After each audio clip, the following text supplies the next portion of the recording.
ya leo kwanza ningependa kumshukuru mamangu kwa upendo wake usio na kikomo, kwa juhudi zake, kwa subira zake, kwa kuniweka mbele kila siku. Ninajihisi sana mwenye bahati kila siku kuwa na mama kama yeye, na naahidi kumheshimu, kumpenda, na namwombea kwa Mungu amjalie yale yote aliyo mema. Mama, wewe ni shujaa katika maisha yangu, na upendo wako kwako ni nguvu ambayo inanifanya niweze kuwa mtu bora kila siku.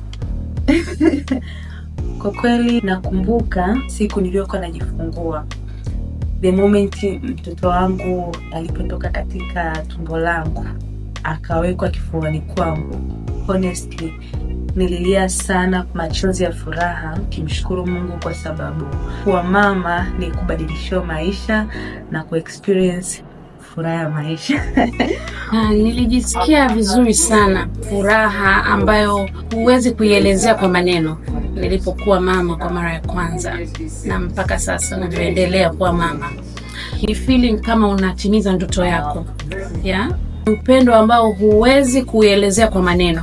Ni privilege kuwa mama, na mshukuru sana Mungu kwa kunipa hiyo nafasi. Asanteni sana wamama wote kwa upendo, nguvu na kujitolea bila kikomo. Nyinyi ni nguzo ya dunia.